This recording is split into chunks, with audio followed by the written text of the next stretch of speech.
السلام عليكم مشاهدين هذا الفيديو، كنتمنى كاملين تكونوا بخير وعلى خير. بقاكم ان شاء الله هذا الفيديو في احسن الاحوال يا ربي امين. فكيف كتلاحظوا معايا غنوجد معكم غريبه محبوبه الجماهير، وبما اني كنحماق عليها فيكون معي مشاهدين ديال الفيديو اللي كيبغيو غريبه. وجبتها لكم بمقادير اللي مضبوطه وناجحه 100%، واللي ان شاء الله غادي تجيكم بالشقه كيف كتشوفوا في الفيديو، وحسن كاع ان شاء الله لا تبعتوا المراحل. يلا بلا ما نطول عليكم في المقدمه ونخليكم مع المقادير.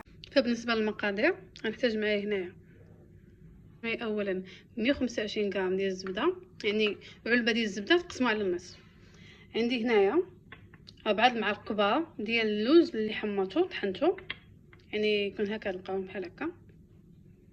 عندي هنايا 16 غرام ديال خماره ديال الحلوى، يعني هي 2 خمارات ديال الحلوى، كاس ونصف ديال الزيت، كاس ديال السكر خشن، فاني، وفلون ديال الكراميل.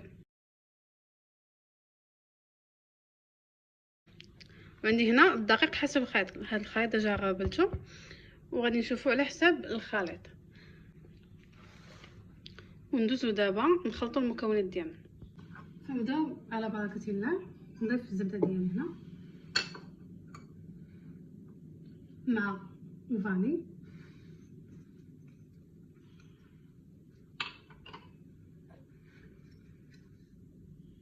بيسه ديال الملحه،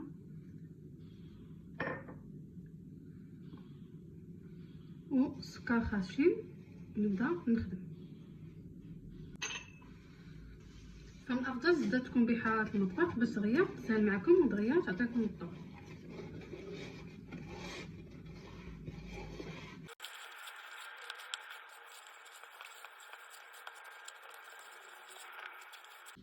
غنضيف الزيت بالتدريج، نحاول ندخل داك الزيت في الزبده والسكر.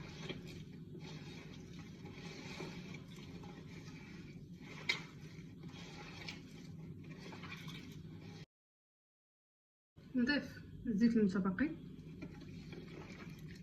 كيف قلت لكم تحاولوا تخدموا الزبده مزيان حتى توليكم على شكل ليكيد، على شكل سائل.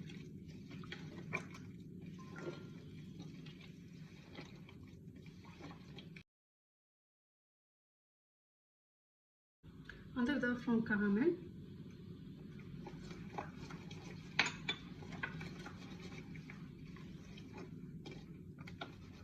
نحاول ندخلو في هاد الزبده هادي خاصكم نبقاو تعجنوا هاد الزبده مزيان حتى توليكم على شكل بحال الشكل هذا، ما يبقاش كاع الحبيبات لا ديال السكر لا ديال الزبده.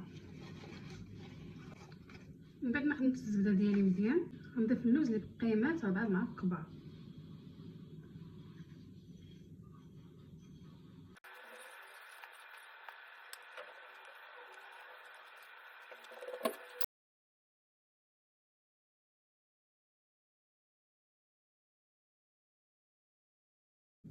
هانتوما تكونوا كتجمعوا العجينه غتبان لكم بحال بدات كتفتت، ولكن ما تخافوا والو، غيبقى معاها حتى تجبد. هي ما كتجيش هي بحال العجينه كتجبد، كتبقى كتفتت شويه.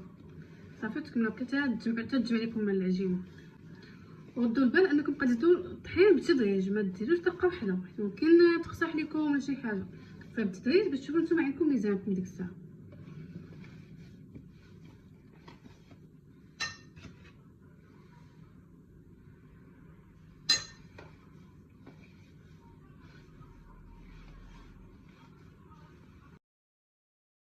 فهمتكم كتضيفوا الطحين ضيفوه بالتدريج، ما تضيفوش دقه واحده، حيت لا ضفتوه بزاف اش غيوقع لكم العجينه بدات تفتت وما غتبغيش تجمع لكم.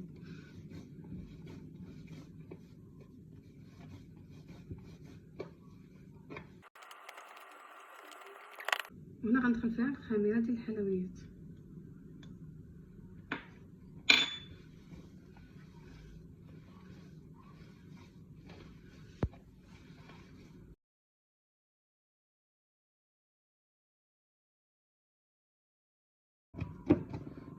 دونك هكا العجينه خصها تجيكم رطيبه، ما تجيكمش قاصحه. صافي بقاو معها غير بشويه حتى تجمع لكم، واخا تكون كتفتت غير بشويه وغتجمع لكم.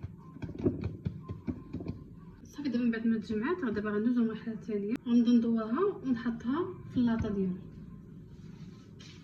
صافي غتشدو لاطه وغديروا فيها ورق الزبده ضروري باش متلصق ليكمش، وغادي نبدا نكور الغريبه ديالي. كيف بغيتو نتوما اختيار، باش ديروها كبيره باش ديروها صغيره نتوما اختيار ديالكم.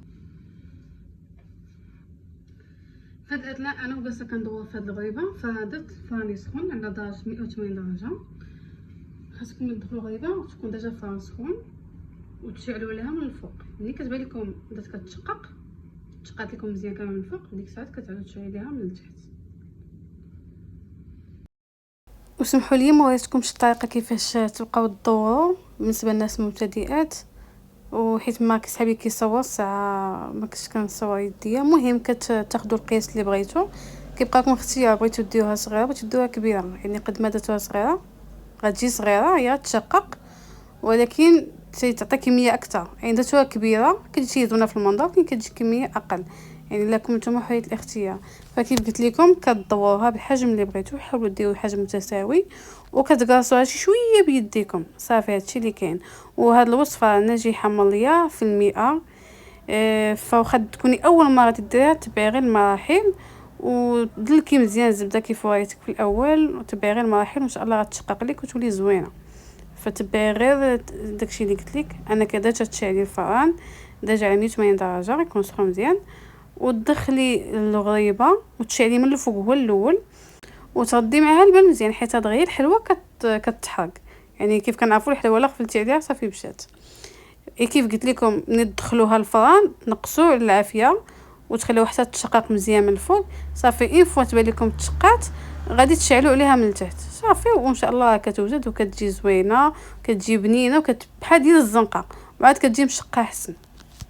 وبالنسبه للغريبه انا درتها شويه كبيره، نتوما ممكن ديروها صغيره باش تعطيكم كميه اكثر. انا عطاتني هنايا 2 طاوات.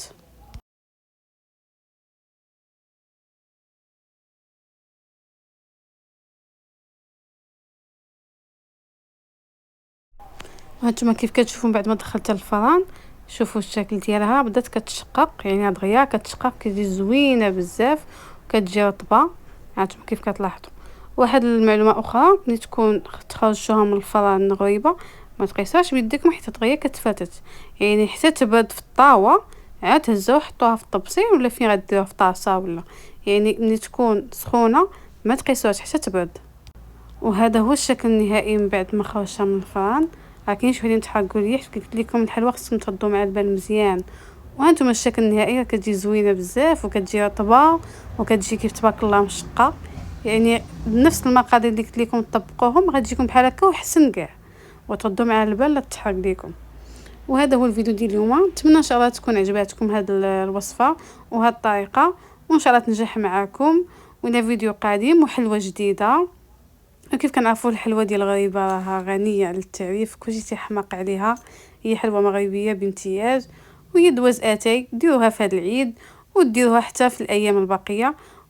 وعيدكم مبروك باش كنتمنوا ان شاء الله بالصحه والسلامه وطول العمر. والى فيديو قادم ان شاء الله. وما تنساوش تصلوا على الحبيب المصطفى صلى الله عليه وسلم. والى فيديو قادم. وما تنساوش بالجيمات ديالكم والتعليقات، ونتمنى ان شاء الله نكون خفيفه على قلوبكم.